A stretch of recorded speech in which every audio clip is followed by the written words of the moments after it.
الحمد للہ رب العالمین الصلاة والسلام علی امام الانبیاء والمرسلین ثم الصلاة والسلام علی امام الاولیاء الکاملین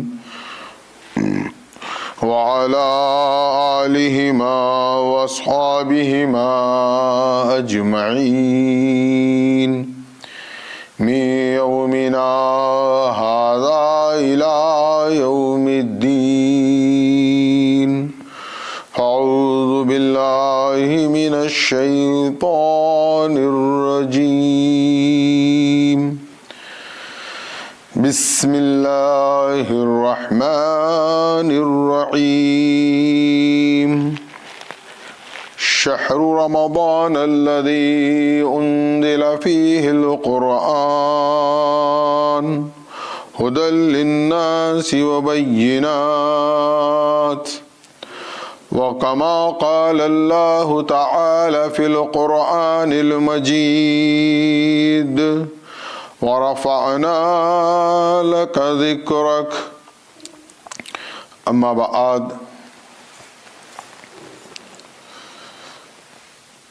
آج جس موضوع پر آپ سے گفتگو کا شرف حاصل کیا جا رہا ہے، قرآن اور عظمت صاحب قرآن،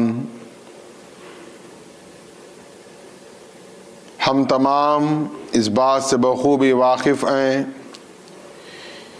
کہ پروردگار عالم نے اس ماہ مقدس میں رمضان المبارک میں قرآن مجید فرقان حمید کو نازل فرمایا،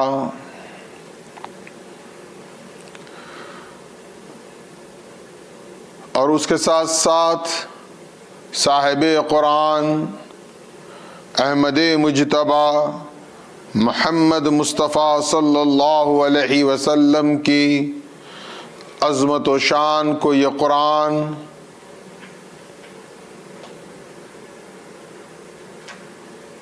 بے حد و بے انتہا رفعت اور عالیت کے ساتھ بیان فرما رہا ہے۔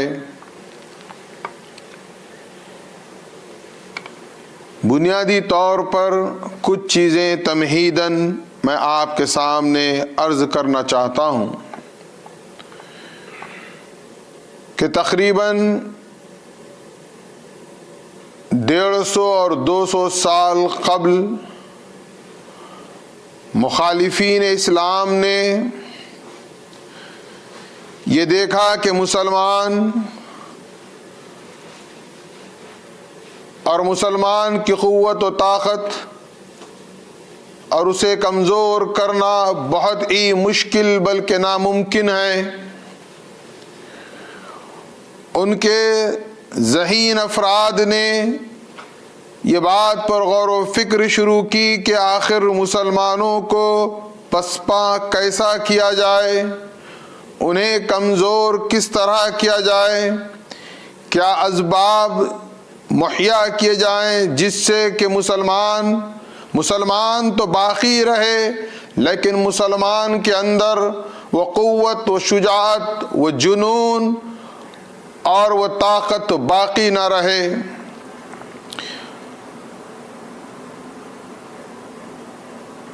جس پر مختلف اسباب کو دیکھا گیا، اس پر غور و فکر کی گئی اور ٹٹولا گیا۔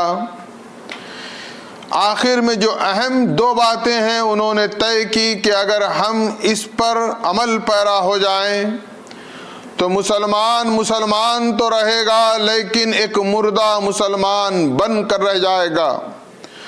نمازیں تو بہت سی پڑھے گا، 5 وقت نماز بھی پڑھے گا، تہجد کا بھی اہتمام کرنے لگے گا، اوابین و اشراق و چاشت کی نمازیں بھی پڑھے گا، حج و عمرہ بھی بڑے اہتمام سے کرے گا، لیکن ان عبادتوں کے علاوہ اس کے اندر جو روح ہے ایمان کی، وہ روح باقی نہیں رہے گی۔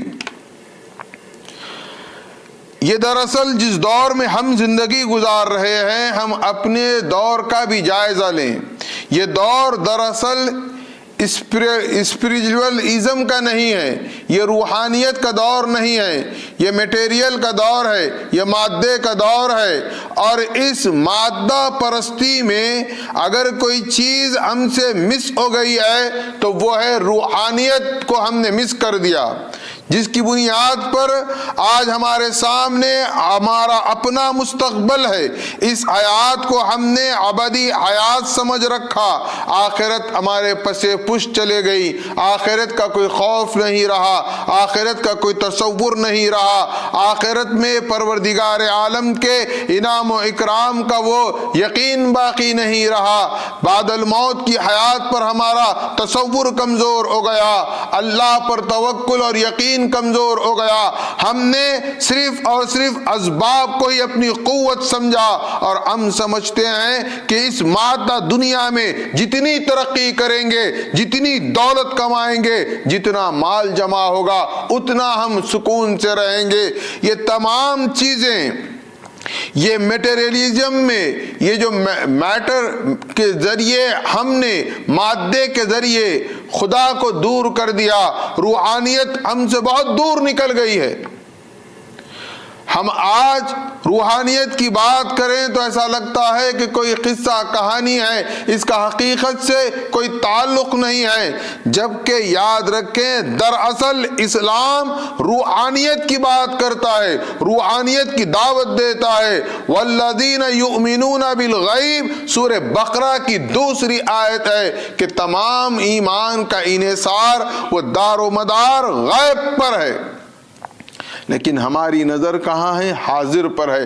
اب کیا ہوگا، اب کیا ہے؟ لہذا ان مخالفین اسلام نے جب اسٹڈی کی، بہت سنجیدگی کے ساتھ غور کیا، تو انہوں نے بہت سے چیزوں میں دو چیزیں سب سے اہم نکالی۔ پہلی یہ کہ مسلمانوں کا ایجوکیشنل سسٹم کو تبدیل کر دیا جائے۔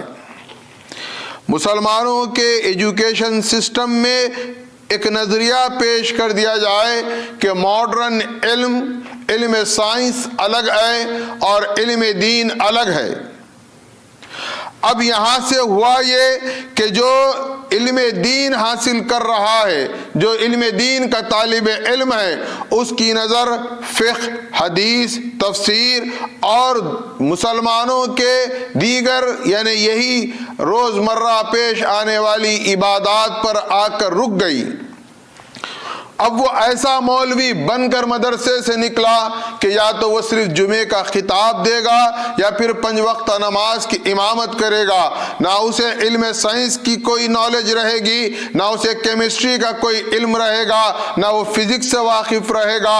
جتنے علوم سائنس ہے وہ تمام سے وہ نرے بالکل ناواقف رہے گا، اس کو علم ہی نہیں رہے گا، نہ اس کو میتھمیٹکس کا علم رہے گا، نہ فزکس کا رہے گا، نہ کیمسٹری کا رہے گا، نہ سائنس کا رہے گا، نہ میڈیسن کا رہے گا، کچھ نہیں رہے گا۔ اور ادھر جو طالب علم اسکول، کالج یا یونیورسٹی کا رخ کرتے ہیں وہ کیمسٹری میں بھی ماہر ہو جائیں گے، فزکس کے بھی ماسٹر رہیں گے، میتھمیٹکس بھی پڑھیں گے، سائنس بھی پڑھیں گے، آئی ٹی بھی پڑھیں گے، اے آئی بھی پڑھیں گے، دنیا بھر جہاں سب کچھ پڑھیں گے۔ کیا نہیں پڑھیں گے؟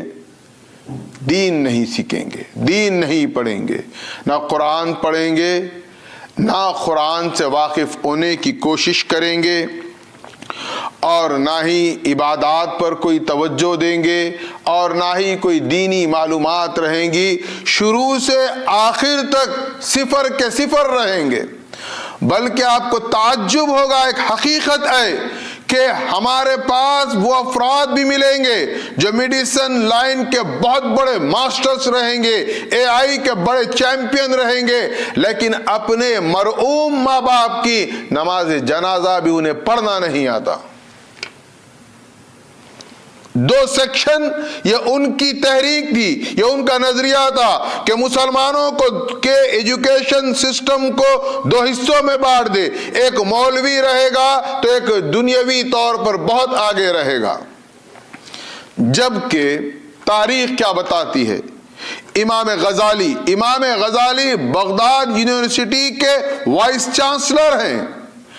ان کے دور میں، ان کے زمانے میں یا اسلامک جو یونیورسٹیز قائم کی گئی تھی، چاہے وہ جامعۃ الازہر ہو یا جامعہ نظامیہ بغداد میں ہو یا دیگر اسپین میں یا دیگر ممالک میں جہاں اسلامک یونیورسٹیز قائم ہوتی تھی، وہاں سے کوئی صرف محدث یا فقیہ یا مجتہد یا عالم دین بن کر نہیں نکلتا تھا. وہ کیمسٹ کا بھی ماہر رہتا تھا، وہ فزکس کا بھی ماہر رہتا تھا، وہ تمام علوم پر نظر رکھتا تھا.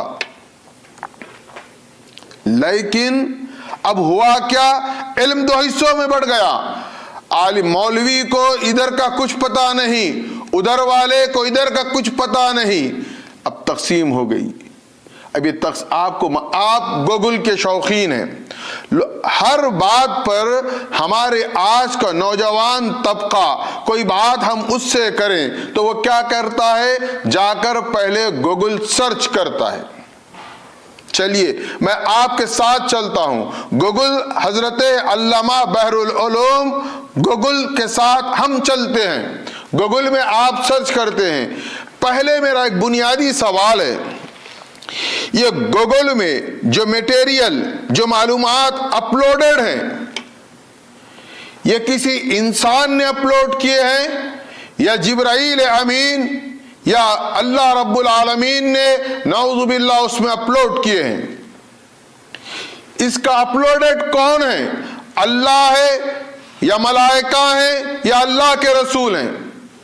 سیدھا سادہ مجھے جواب دیجئے کہ مجھے بتائیے آپ، یہ گوگل میں جو نالج ہے آج، اس کے اپلوڈ کرنے والے کون ہیں؟ یقیناً آپ کے اور ہماری طرح انسان ہیں جو انہوں نے اس میں اپلوڈ کیا ہے.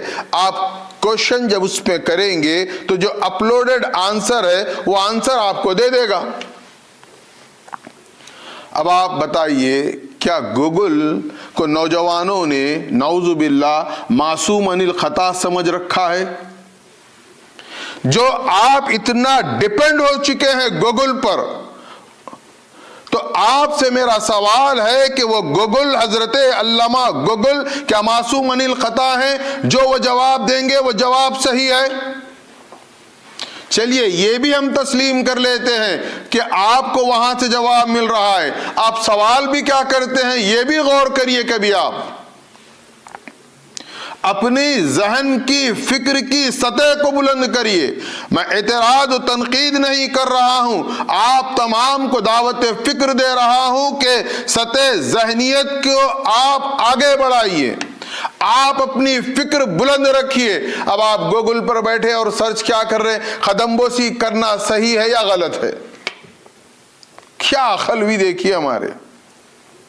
گوگل پہ آپ سرچ کر رہے ہیں زیارت کو جانا یا نہیں جانا. آپ گوگل پر سرچ کر رہے ہیں چوتھے کی زیارت شرک ہے یا بدعت ہے. آپ گوگل پر سرچ کر رہے ہیں چہلم شرک ہے یا بدعت ہے. آپ گوگل پر سرچ کر رہے ہیں کہ بحر عام کرنا یا نہیں کرنا. آپ گوگل پر سرچ کر رہے ہیں اجماع کا پانی لانا یا نہیں لانا. یہ ہماری عقل ہے. ہمارے جو نوجوان آئی ٹی سیکٹر سے واقف ہیں، میں ان سے درخواست کرتا ہوں کہ آپ گوگل میں یہ اپلوڈ کر دیجئے جوابات، کیونکہ اب ان کا جو سورس ہے وہ گوگل ہے. اس میں آپ اپلوڈ کر دیجئے کہ کوئی بھی ایک سوال کرے گا کہ قدم بوسی کرنا صحیح ہے یا غلط ہے، آپ اپلوڈ کریے صحیح ہے، ختم ہو گئی بات. آپ گوگل میں جائیے، سرچ کریے. کیا سرچ کریے؟ آپ سرچ کریے. میں آپ کو دعوت فکر دے رہا ہوں. میں گوگل کا مخالف نہیں ہوں، میں آپ کی فکر کا مخالف ہوں. آپ سرچ کریے اور دیکھیے. آپ کو میں سوال دیتا ہوں، آپ سوال کریے گوگل سے کہ جو کیمسٹری آج یونیورسٹیز میں پڑھائی جا رہی ہے، جو دنیا میں کیمسٹری کا بول بالا ہے، اس کا بانی کون ہے؟ یہ ایک ایجوکیشن ہے، ایک علم ہے، علم کیمسٹری. اس کا بانی کون ہے؟ اس کا فادر کون ہے؟ آپ سرچ کریے. آپ یہ سرچ نہیں کریں گے. کیوں؟ آپ مینٹلی پریپیئر ہیں. مائنڈ سیٹ ہیں، یہ گوروں کا کام ہے. خدا را یہ گورے کا کام نہیں ہے، یہ مصطفیٰ کے غلام جابر بن حیان کا کام ہے. ایک مسلمان نے کیمسٹری کو دنیا کے سامنے پیش کیا ہے.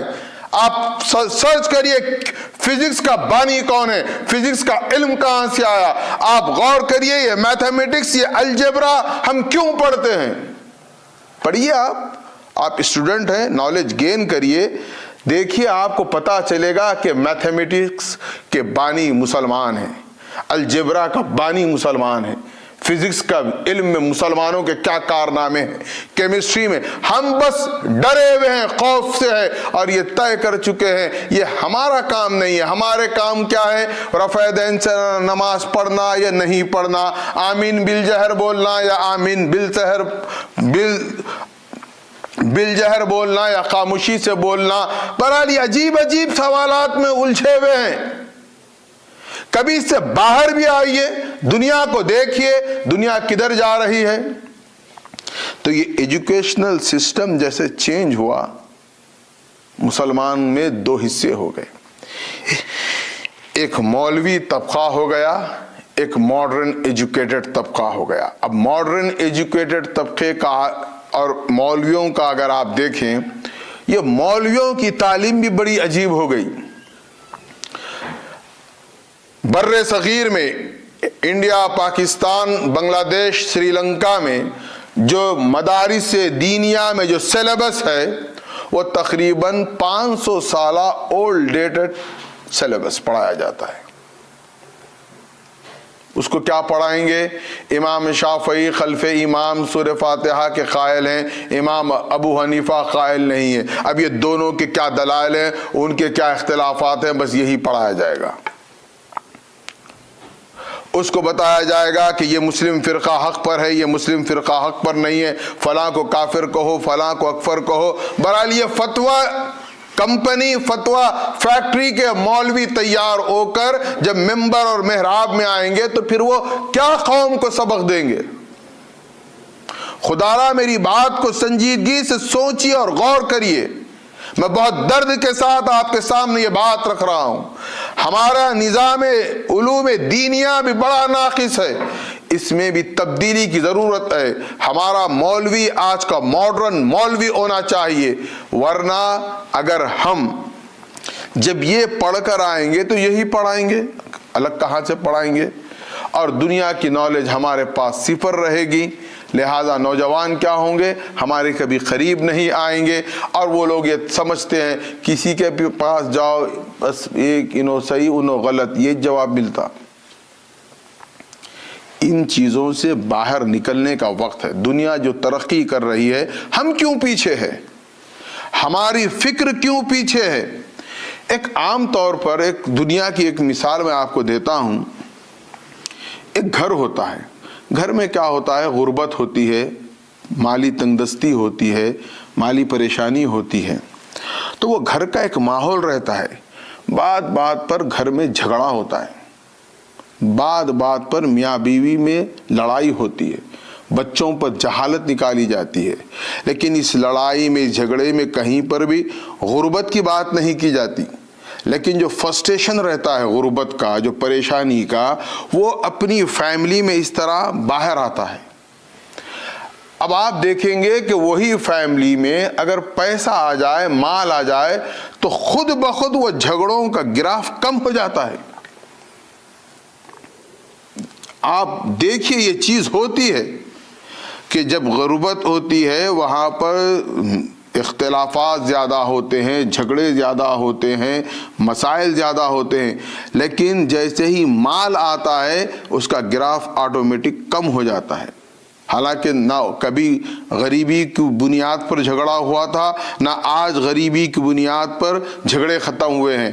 لیکن عام آدمی فرسٹریشن سے باہر آ جاتا ہے تو اب اس کی ذہنیت بدلتی ہے، گھر کا ماحول بدلتا ہے، گھر کا فرنیچر بدلتا ہے، لیونگ اسٹینڈرڈ چینج ہوتے ہیں. جیسے جیسے مال آتا جائے گا یہ سب چیزیں آپ کو خراب لگنے لگے گی.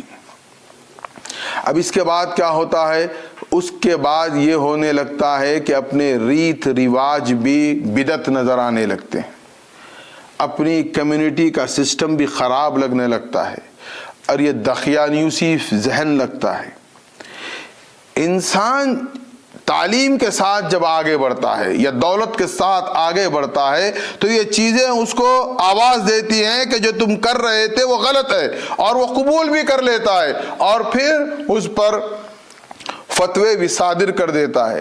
لیکن مجھے، خاص طور پر مجھے امریکہ آنے کے بعد جو سب سے بڑا افسوس ہوا، سب سے بڑا دکھ ہوا، وہ یہ کہ ہماری قوم جو حیدرآباد میں تھی وہ امریکہ آئی، کینیڈا آئی۔ میں کینیڈا کے بھی لوگوں سے ملاقات کیا، یہاں امریکہ کے مختلف اسٹیٹ میں بسنے والے اپنے مہدوی بھائیوں سے بھی میں نے ملاقات کا شرف حاصل کیا۔ لیکن ایک چیز جو مجھے دکھ پہنچائی، تکلیف پہنچائی، جس سے مجھے بہت افسوس ہے، وہ یہ ہم آ تو گئے امریکہ، ہم پیسے کمانے بھی لگ گئے، ہم دولت مند بھی ہو گئے، لیکن ذہنی طور پر ہماری غربت ختم نہیں ہوئی، ذہنی طور پر ہمارا افلاس ختم نہیں ہوا۔ ہماری سوچ، ہماری فکر 1920 اور 1930 میں آ کر رک گئی۔ چاہیے یہ تھا کہ ہمارے ذہن کی سطح بلند ہوتی، ہماری فکر بدلتی، ہم سوچتے، کھلے ذہن میں سے ہم دیکھتے، اپنی نوجوان نسل کو تیار کرتے، ہم سچا پکا مہدوی اور مسلمان بناتے۔ کہاں ہے ہمارے پاس؟ دیکھیے آپ، صورتحال بالکل مختلف ہے۔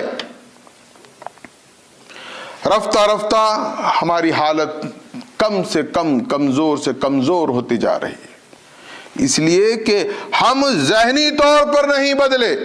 ہم کہاں سے بدل گئے؟ عقیدے سے بدل گئے، ایمان سے بدل گئے۔ عقیدے، ایمان سے آپ کو کس نے بدل جانے کے لیے کہا؟ آپ دنیا کی دوڑ میں شامل ہو جاتے، دنیا کی دوڑ میں تو ہم کہیں پر نظر نہیں آتے۔ ہمارے اندر وہ فکر پیدا ہی نہیں ہوئی، ہمارے اندر کبھی یہ جذبہ نہیں جاگا کہ آخر ہم مر کر کیا جواب دیں گے۔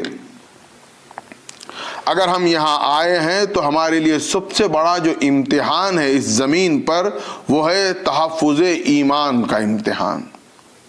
ایمان کو بچانا آج کی سب سے بڑی ضرورت ہے۔ یہاں کا جو ایجوکیشنل سسٹم ہے، وہ سسٹم میں جب بچہ ہمارا گھر جاتا ہے تو پھر وہ کبھی ہمارا ہو کر نہیں آتا۔ اب ایک سوال کرتے ہیں کہ کیسا کریں؟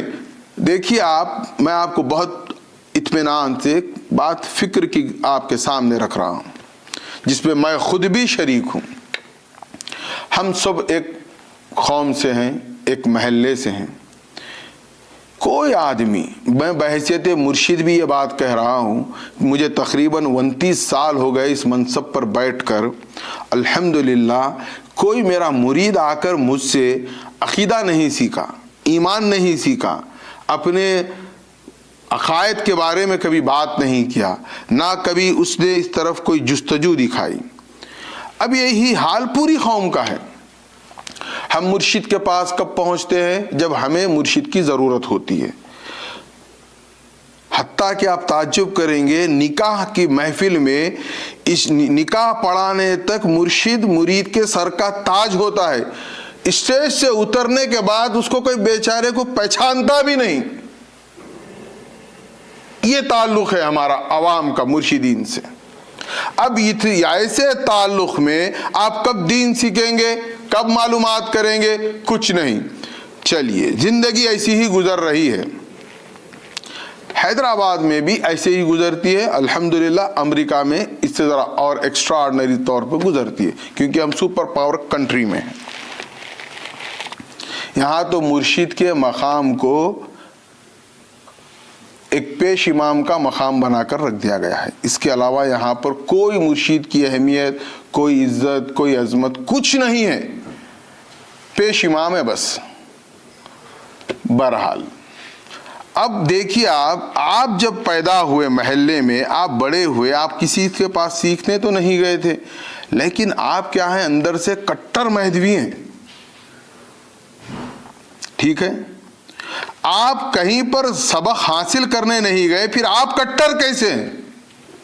کبھی خود سے سوال کریے، کوئی کتاب نہیں پڑھے، کبھی کبھار موقع ملا جمعہ میں گئے، وہ بھی عربی خطبے کے موقع پر گئے، کبھی مل لیے، خداحافظ ہو گئے، کچھ نہیں ہوا۔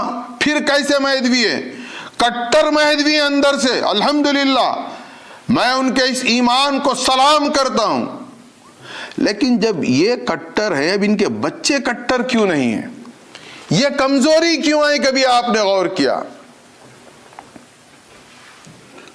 آپ مدرسہ نہیں گئے، آپ کا بچہ بھی نہیں گیا، پھر آپ کٹر اور یہ کیوں کمزور؟ اس کی بنیادی وجہ یہ ہے کہ آپ اپنے والد کی صحبت میں رہے ہیں۔ آپ کا مولوی، آپ کا مرشد، آپ کا مدرس، آپ کا ٹیچر آپ کا باپ تھا، اس نے آپ میں ٹرانسفر کیا ایمان کو۔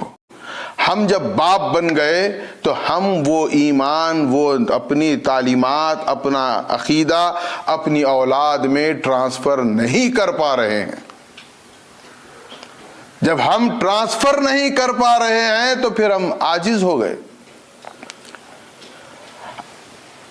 آپ جب تک اپنی اولاد کو اپنے ساتھ نہیں رکھیں گے تب تک کوئی تبدیلی آنے والی نہیں ہے۔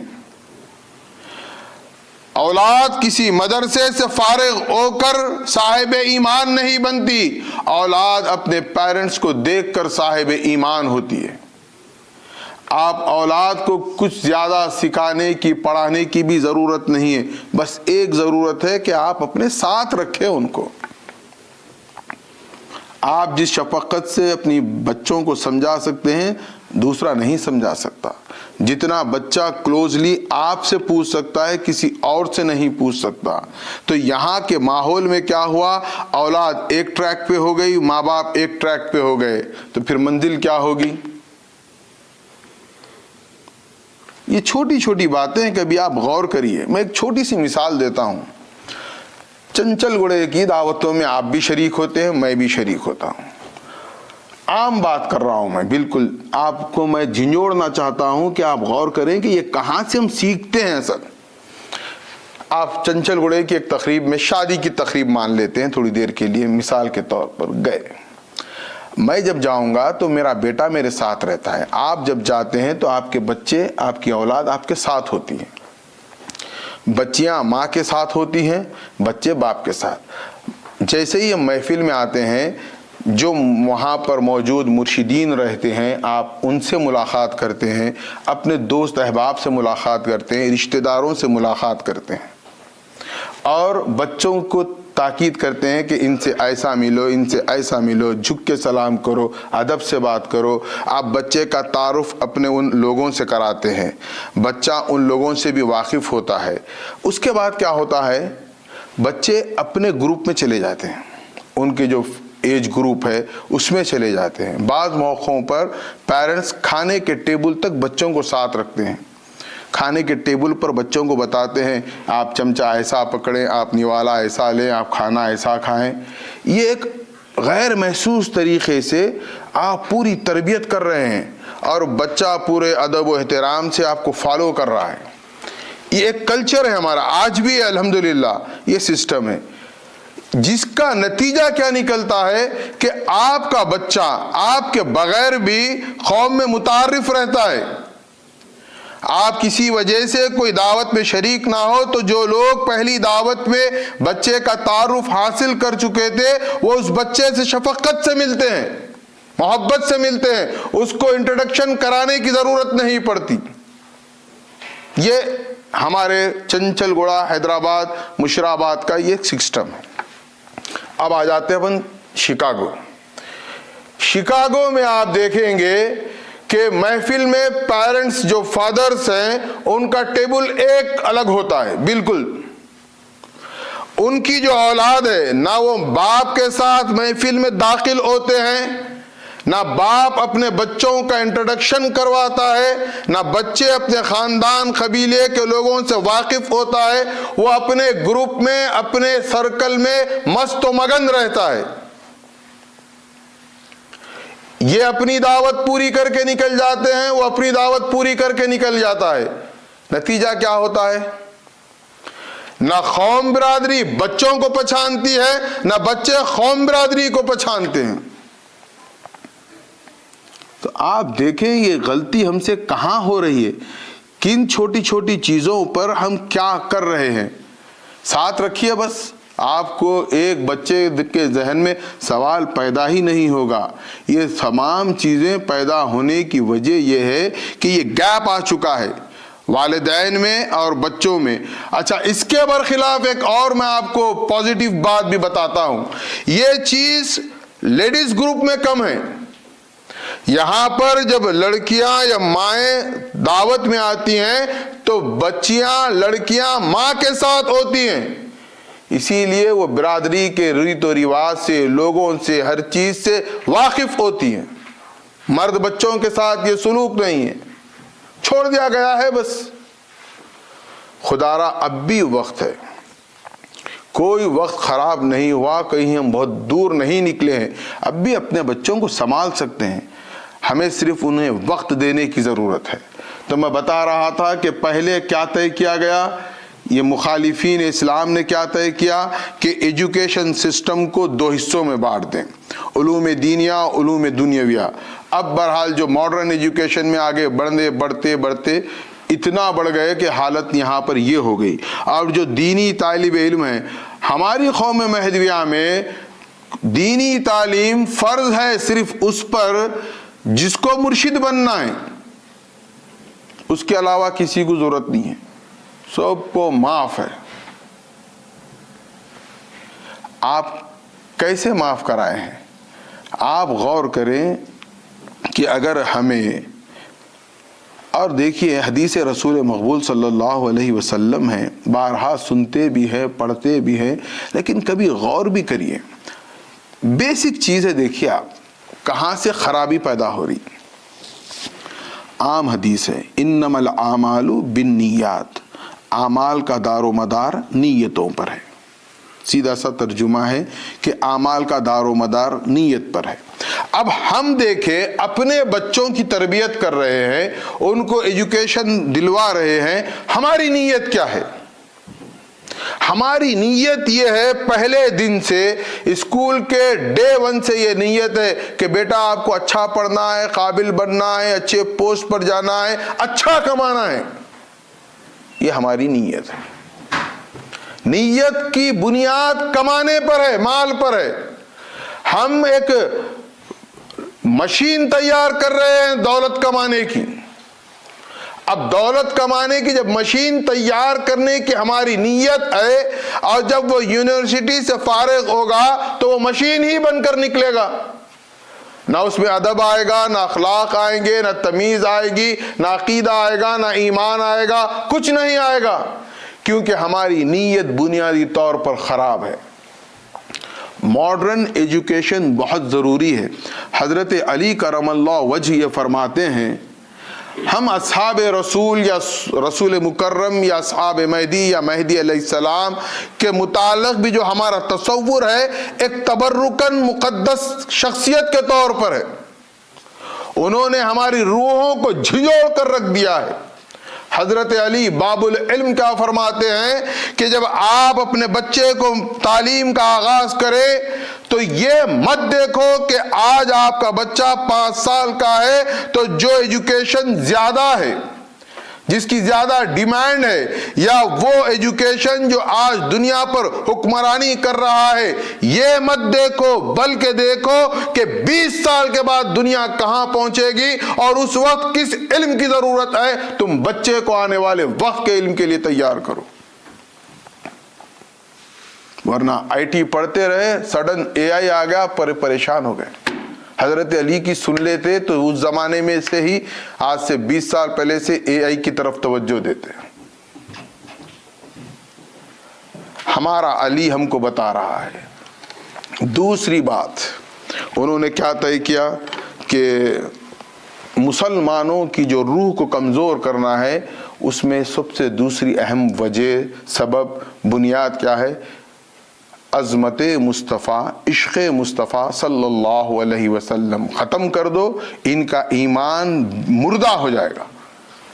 یہ مردہ ہو جائیں گے، نمازیں پڑھیں گے، لمبی لمبی داڑیاں رکھیں گے، ابا خبا پہنیں گے، بڑے بڑے دین کی باتیں کریں گے، سب کچھ کریں گے، لیکن ہوگا کیا؟ اندر کی روح ختم ہو جائے گی۔ عشق مصطفیٰ ختم کر دو، سب ختم ہو جائے گا۔ ورنہ اگر آج عشق مصطفیٰ کی بات کریں، عظمت مصطفیٰ کی بات کریں، تو لوگ کہتے ہیں کہ یہ شخصیت پرستی ہے۔ اب ہر چیز کا ایک آخری نتیجہ شرک کا فتویٰ تو بالکل ریڈی ہے، وہ دے دیا جاتا ہے۔ مسلمانوں کو لگا دیا گیا کہ میلاد منانا بدعت ہے، وہ کرنا بدعت ہے، رسول اللہ کے نعوذ باللہ من ذالک عیوب و نقائص کو موضوع بحث بناتے ہیں مسلمان ہو کر۔ کوئی کہتا ہے علم غیب نہیں ہے رسول اللہ کو، کوئی کہتا ہے رسول اللہ کو یہ پتہ نہیں تھا، کوئی کچھ کہتا ہے۔ جس کی جتنی زبان اتنی بات ہونے لگ گئی ہے۔ نتیجہ کیا نکلا؟ اندر سے آپ کی جو محبت تھی رسول اللہ سے وہ ختم ہو گئی۔ کیسی محبت ہونا تھا؟ میں ایک روایت آپ کو سناتا ہوں۔ احد کے غزوے کے بعد جب مسلمان واپس آ رہے تھے تو راستے میں ایک عورت کھڑی نظر آئی اور تمام مجاہدین سے ایک سوال کرتی، بتاؤ میرے آقا کیسے ہیں، میرے آقا محمد صلی اللہ علیہ وسلم کیسے ہیں؟ چونکہ ایک افواہ عام ہو گئی تھی کہ رسول اکرم صلی اللہ علیہ وسلم شہید ہو گئے۔ لوگ جواب دیتے ہیں کہ بی بی تمہارا شوہر قتل ہو گیا ہے، شہید ہو گیا ہے۔ وہ کہتی چھوڑو شوہر کو، مجھے بتاؤ کہ میرا رسول کیسا ہے۔ کچھ لوگ کہتے ہیں بیٹی تمہارا جوان بیٹا شہید ہو گیا ہے، کہتی کہ بیٹے کو چھوڑو مجھے بتاؤ میرا رسول کیسا ہے۔ کوئی کہتے کہ فلاں رشتہ دار تمہارا شہید ہو گیا ہے، کہتی کہ بتاؤ میرا رسول کیسا ہے۔ لوگ کہتے ہیں اماں اطمینان رکھو، رسول اللہ بقید حیات ہے، اللہ کا فضل ہے، رسول اللہ صحیح و سالم ہے، تو وہ اللہ کا شکر بجا لاتی ہے، وہ اللہ کی بندی۔ اور لوگ کہتے ہیں تمہارا بیٹا گزر گیا، باپ چلا گیا، شوہر چلا گیا، تمہیں غم نہیں ہوا۔ وہ کہتی ہے کہ سب سے زیادہ مجھے رسول اللہ سے محبت ہے، میرا رسول سلامت ہے تو میری حیات سلامت ہے۔ یہ محبت تھی، یہ محبت کو ختم کیا گیا۔ حضرت بلال حبشی کی جو تپش تھی محبت کی، مسلمانوں کے دلوں سے وہ محبت رسول کی تپش نکال کر رکھ دی گئی ہے۔ رسول اللہ سے جتنی محبت زیادہ ہوگی، والہانہ ہوگی، اتنا ایمان ہمارا پختہ ہوگا، ایمان ہمارا زیادہ ہوگا۔ رسول اللہ سے محبت دنیا میں بھی ہمیں کامیاب کرے گی اور آخرت میں بھی ہمیں کامیاب کرے گی۔ ہم اپنے ہیروز کی تاریخ کو نہیں پڑھتے، یہ بات بہت مشہور ہے، ہر کوئی تقریباً جانتا ہے کہ حضرت خالد ابن ولید رضی اللہ عنہ جس معرکے میں شریک ہوتے تو فاتح ہو کر آتے، یعنی ان کا ایک امیج ایسا بن گیا کہ جس جنگ میں خالد بن ولید شریک ہیں اس میں مسلمانوں کی کامیابی یقینی ہے۔ ایک گارنٹی کارڈ کے طور پر خالد بن ولید عالم اسلام میں مشہور ہو گئے۔ ایک معرکے کے موقع پر خالد بن ولید جب دشمنوں کے نرغے میں پھنس گئے ہیں تو بجائے وہ اپنی حفاظت کرنے کے زمین پر کچھ ڈھونڈ رہے ہیں، اپنی جان کی پرواہ نہیں کر رہے ہیں، جنہیں رسول اللہ نے سیف اللہ کا لقب عطا کیا ہے، جن کی وہ عظمت ہے، جن کا وہ مقام ہے کہ جس جنگ میں وہ شریک ہو جاتے ہیں مسلمان فاتح کے علمبردار ہو جاتے ہیں۔ ان سے پوچھا گیا کہ دشمن کے نرغے میں تھے، تیر و تلوار کے سائے میں تھے، آخر ایسی کیا قیمتی چیز تھی جو تم ڈھونڈ رہے تھے؟ انہوں نے بہت سادہ سا جواب دیا، انہوں نے کہا میں اپنی ٹوپی ڈھونڈ رہا تھا، اپنا امامہ ڈھونڈ رہا تھا۔ بولے کیا امامہ نہیں لے سکتے دوبارہ؟ کیا ہے اس کی حیثیت؟ جان سے بڑھ کر ہے کیا؟ خالد بن ولید نے جواب دیا امامے کی اہمیت نہیں ہے، لیکن امامے میں میں نے محمد الرسول اللہ کی منہ مبارک یعنی بال رکھے ہیں، مجھے ان بالوں کی فکر تھی۔ یہ محبت ہوتی، یہ عشق مصطفیٰ ہوتا ہے۔ غزوہ بدر میں ابو بکر صدیق رضی اللہ تعالیٰ عنہ رسول اللہ صلی اللہ علیہ وسلم کی طرف سے شریک ہیں۔ ادھر مد مقابل مشرکین کی صفوں میں حضرت ابوبکر صدیق کے صاحبزادے بھی ہیں جنہوں نے ابھی تک اسلام قبول نہیں کیا. بات آئی اور گزر گئی، ان کے صاحبزادے بھی اسلام میں داخل ہو گئے. پھر اس کے بعد گھر میں بیٹھے ایک مرتبہ ایسی ہی پرانی باتوں کا جیسا ہم بھی تذکرہ کرتے ہیں، حضرت ابوبکر صدیق اور ان کے صاحبزادے بھی تذکرہ کرنے لگے. دوران گفتگو حضرت ابوبکر صدیق کے صاحبزادے نے کہا کہ بابا، غزوہ بدر میں 3 مرتبہ آپ میری تلوار کی زد میں آ گئے تھے، میں چاہتا تو آپ کا سر قلم کر دیتا تھا. ابوبکر صدیق نے پوچھا اچھا کیوں نہیں کیا؟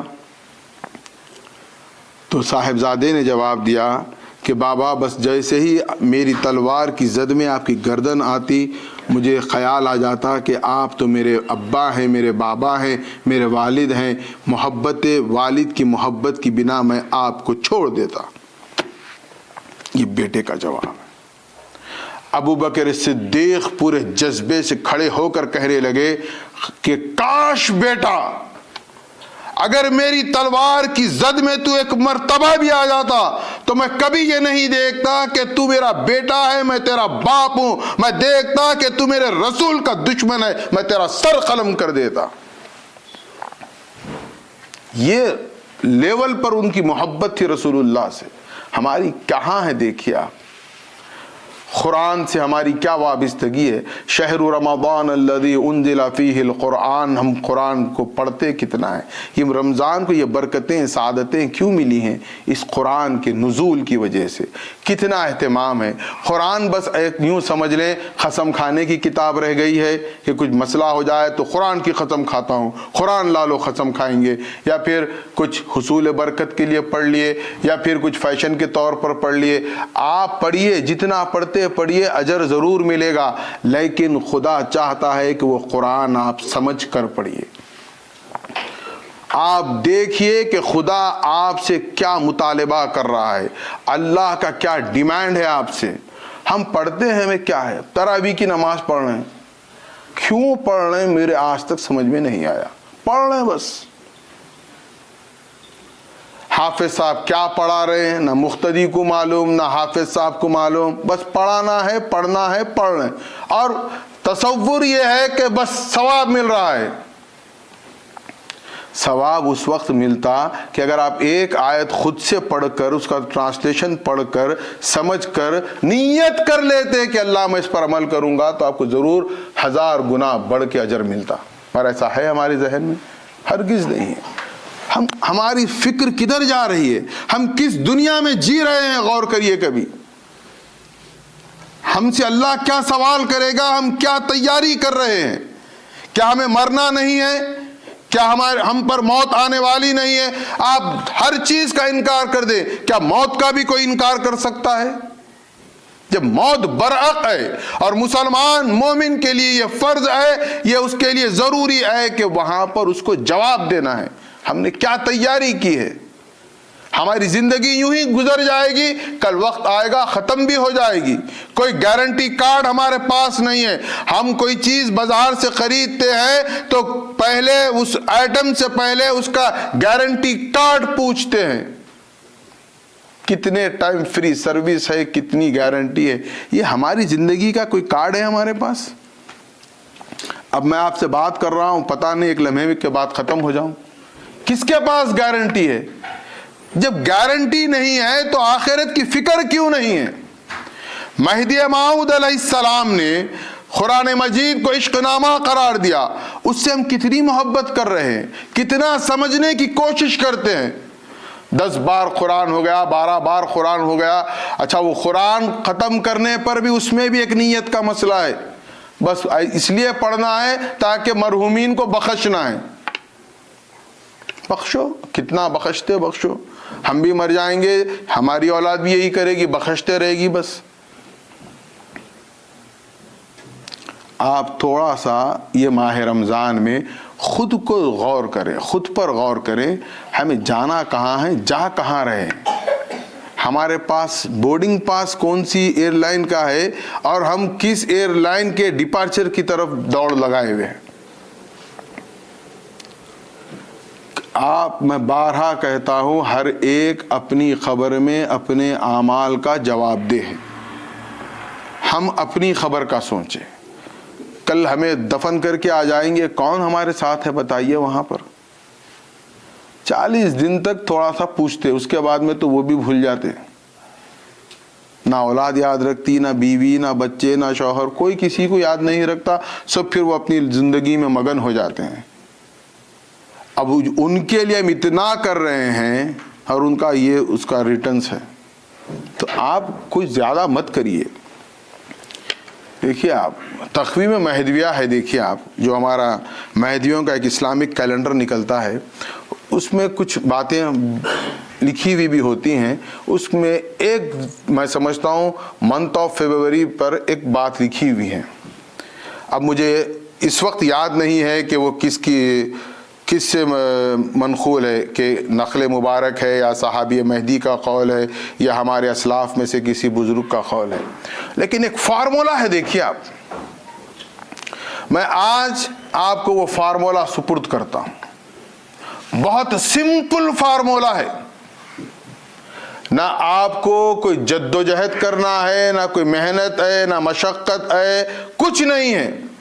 اس میں یہ لکھا ہوا ہے کہ بندہ جو مومن ہے وہ اگر 3 چیزوں کی پابندی کر لے گا تو اللہ تعالیٰ اس کے لیے تمام راستے کھول دے گا, اور اس سے دیگر جو اعمال صالحہ ہے اللہ خود کروائے گا. کیا ہے وہ فارمولا؟ فارمولا یہ ہے کہ اس میں یہ لکھا ہوا ہے کہ بندے کو چاہیے کہ وہ 5 وقتہ نماز کی پابندی کرے. آسان کام ہے, کوئی مشکل تھوڑی ہے. سب کو معلوم ہے فرض ہے, جتنی اس کی فضیلت, نعمتیں, برکتیں ہر کوئی جانتا ہے. کیا لکھا ہوا ہے؟ 5 ٹائم کی نماز پڑھے اور 2 ٹائم کے ذکر کی پابندی کرے. طلوع اور غروب کا وقت جو فجر کے بعد ہے, جو عصر کے بعد ہے, 2 وقت کے ذکر کی پابندی کرے. کتنی چیزیں ہو گئی؟ 2. 5 وقتہ نماز پڑھنی ہے, 2 وقت کا ذکر. تیسری بات ذرا سخت ہے, بہت مشکل ہے, بہت مشکل ہے. وہ یہ ہے کہ عشر کی کما حقہ پابندی کریں. یعنی آپ اپنی انکم کا 10% للہ خرچ کر دیں, عشر دے دیں. یہ 3 کام اگر کوئی بندہ کرنے لگ جائے گا تو اللہ تعالیٰ ماباقی جو اعمال نیک ہیں, اعمال صالحہ ہے, اللہ خود کروا لے گا. تو یہ جمعۃ الوداع ماہ رمضان کا, اس میں آپ کو ایک میسیج دے رہا ہوں, ایک بہت ہی ریکویسٹ کے ساتھ میں آپ سے گزارش کر رہا ہوں کہ ہم ایک دن میں کچھ نہیں کر سکتے, لیکن رفتہ رفتہ تو کر سکتے ہیں. تو ہم یہ طے کریں کہ یہ رمضان ختم تو مسلمان ختم مت ہو جائیے پلیز. رمضانی مسلمانوں کا بڑا مسئلہ ہے. رمضان کے مسلمان نہیں ہیں ہم پیدا ہوئے کان میں اذان دیے تھے, جب سے لے کر جب ہماری نماز جنازہ پڑھی جائے گی تب تک کہ ہم مسلمان ہیں اصل. تو یہ رمضان کے مسلمان نہیں بننا ہے. اب کیا کرنا ہے؟ آپ کو جیسے رمضان میں اہتمام سے 5 وقتہ نماز کی پابندی کیے ہیں, اس کو آپ کنٹینیو رکھیے. اب اس میں آپ کیا کریے؟ 2 وقت کے ذکر کا اہتمام کریے. میں ماڈرن زمانے کے تحت تھوڑا آسان بھی کر دیتا ہوں. اب آپ کہیں گے میں جاب پر رہتا ہوں, میں اوبر پر رہتا ہوں, میرے پاس ٹائم نہیں رہتا, یہ 2 ٹائمز پہ میرا بزی شیڈیول ہے, بہرحال جو بھی ہے, میں آپ کو اس کا ایک آنسر دیتا ہوں. آپ کر کیا رہے ہیں؟ چلیے میں اوبر سے شروع کرتا ہوں. اوبر میں آپ ڈرائیو کر رہے ہیں, ٹھیک ہے. ڈرائیو میں, اوبر میں ہم ہمیشہ کیا کرتے ہیں پتہ ہے آپ کو؟ ہمیشہ لائن پہ رہتے, بس اس کی بات, اس کی بات, اس کا قصہ, اس کا کہانی. یہ ہماری اوبر ڈرائیونگ کا ایک میتھڈ ہے شکاگو کا. پورا آل اوور انڈیا, امریکہ, پوری گوسپ ہماری ہاٹ رہتی. آپ کیا کریے, جو عصر مغرب کا وقت ہے وہ ذرا وہ آن لائن جو آپ گفتگو میں اس کو کلوز کر دیجئے, خاموش ہو جائیے. بس شروعات ایسی کریے, نہ اللہ اللہ بولیے نہ کچھ کریے, خاموش ہو جائیے. پیس آف مائنڈ دیکھیں آپ کو کتنا ملے گا. پھر آہستہ آہستہ آپ کوشش کریے کہ آپ اللہ اللہ بولنا شروع کریے. جیسا بچے کو سکھاتے ویسا ہم بھی سیکھیں گے پھر آپ اپنے مرشد سے معلوم کریے ذکر کیا کرنا ہے، کیسا کرنا ہے، اور میں آپ کو دے رہا ہوں، میں ذمہ دار ہوں، میں پرمیشن دے رہا ہوں۔ کوئی کچھ کہتا ہے تو آپ مجھے آ کر پکڑیے، آپ کو ضروری نہیں ہے دو زانو بیٹھ کے ہی مسجد میں سر جھکا کے ہی آپ کو مراقبے میں جا کے ہی ذکر کرنا ہے۔ آپ جس حالت میں ڈرائیو کر رہے ہیں ذکر کریے، آپ کمپنی میں جاب کر رہے ہیں آپ ذکر کریے، اور یہاں کا جو کمپنیز کا بھی ماحول ہے کوئی کسی کو ڈسٹرب نہیں کرتا۔ آپ اپنا ورک کرتے ہوئے آپ اندر اپنی زبان سے اللہ کا ذکر کریے، تو آپ کا یہ ذکر ہو گیا۔ اب جو تھرڈ جو کام ہے جو بہت مشکل ہے، عشر کی پابندی، کوشش کریے، اللہ 10% بولا، آپ 0.5% سے شروع کریے، 10% ایک دم بھاری ہو جائیں گا، لیکن کوشش تو شروع کریے، کوشش میں کیا حرج ہے، پھر آہستہ آہستہ دیکھیے آپ اپنے اندر خود تبدیلی آئے گی۔ میری نوجوانوں سے خاص طور پر یہ گزارش ہے، ہم شکوہ، شکایت اور گلے کو اپنے اذہان سے ڈیلیٹ کر دیں۔ انہوں یہ نہیں کرے، انہوں وہ نہیں کرے، انہوں ایسا نہیں کرے، انہوں ویسا نہیں کرے، یہ نہ ہمارے خبر کے کوشچنس ہیں، نہ اس کے ہمیں آنسرز کی تیاری کرنا ہے۔ ہمیں تیاری اپنے خبر کی خود کرنا ہے، لہذا ہم کسی پر گلا شکوہ نہیں کریں گے۔ ہمارے پاس یہاں کے نوجوانوں کا ایک سمپل آنسر ہوتا ہے، سمپل ٹاک ہوتی ہے، MICC کچھ نہیں کری، MICC کچھ نہیں کر رہی۔ میں آپ کو کہہ رہا ہوں، بہت ذمہ داری سے کہہ رہا ہوں، کچھ نہیں کرنے والی ہے۔ اگر آپ کو واقعے میں ہے اتنی محبت اپنے ادارے سے تو آپ کو اندر سے بدل کر اس سسٹم کو بدلنے کی ضرورت ہے۔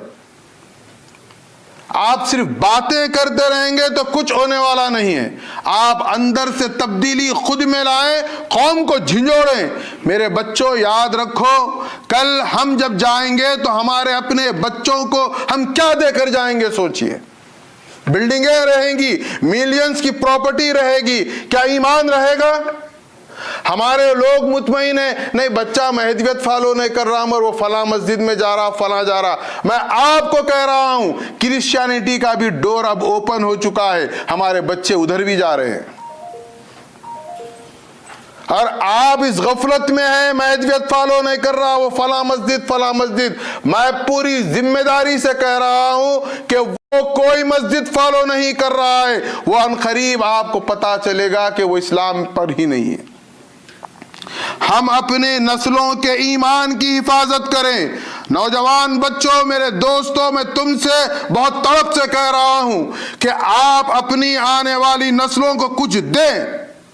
دولت جتنی مقدر میں ہے اتنی ہی ملنے والی ہے، $1 کم نہیں ہونے والا ہے، $1 بڑھنے والا نہیں ہے، لیکن ایمان بہت ضروری ہے۔ یہ ایمان ہی ہماری آخرت کی سب سے بڑی دولت ہے۔ آپ چھوڑ دیں جو بڑوں نے کیا، جو کچھ ہوا ہے 30-35 سال میں، اب آپ کا وقت ہے، آپ اٹھے جاگے، اپنی اولاد کو تیار کریں، اپنی نسل کو تیار کریں، ان میں آپ ایمان کو انجیکٹ کریں، ورنہ کہیں ایسا نہ ہو کہ آپ مرے کہیں، دفن کہیں اور ہو جائے۔ ایسا بھی ہو رہا ہے، اس کے ذمہ دار ہیں ہم۔ اگر آپ کو شخصی طور پر پرسنلی مجھ سے پرابلم ہے تو آپ مجھے چھوڑ دیں، جس سے آپ کو عقیدت ہے، جس سے آپ کو محبت ہے، آپ ان سے رہنمائی حاصل کریں، ورنہ یہ صورتحال بہت خوفناک ہے، آنے والا وقت بہت ہولناک ہے۔ ہم سمجھ رہے ہیں ہم مگن ہیں، ہم کوئی مگن نہیں ہے۔ ہم اس وقت مگن ہوں گے جب ہمارے بچے ایمان پر رہیں گے۔ بچوں میں ایمان کو منتقل کریے۔ آج اس ماہ رمضان کے جمعے میں میں بہت ادب و احترام سے آپ سے گزارش کر رہا ہوں کہ آپ اپنے بچوں کو با ایمان بنائیے، ان بچوں میں ایمان کو منتقل کریے۔ فقیر سے کوئی خدمت ہو سکتی ہے تو فقیر آپ کی سروس کے لیے حاضر ہے۔ آپ خدا را خلی صرف اور صرف ایک پیش امام یا خطیب مت سمجھیے، نماز جنازہ پڑھا دو، نکاح پڑھا دو، یہ سب کام نہیں ہے۔ ہمارا کام ہے ہماری قوم کے نسلوں کے ایمان کی حفاظت۔ کہاں ہم ہیں، کہاں ہمارا دائرہ، ہمارے مہدی علیہ السلام نے کیا کہا، ہمارے رسول خدا نے ہم سے کیا کہا، اور ہم کدھر جا رہے ہیں۔ اور سیکھنے کے لیے کوئی عمر کی قید نہیں، کبھی بھی چاہیں جب بھی چاہیں آپ سیکھ سکتے ہیں۔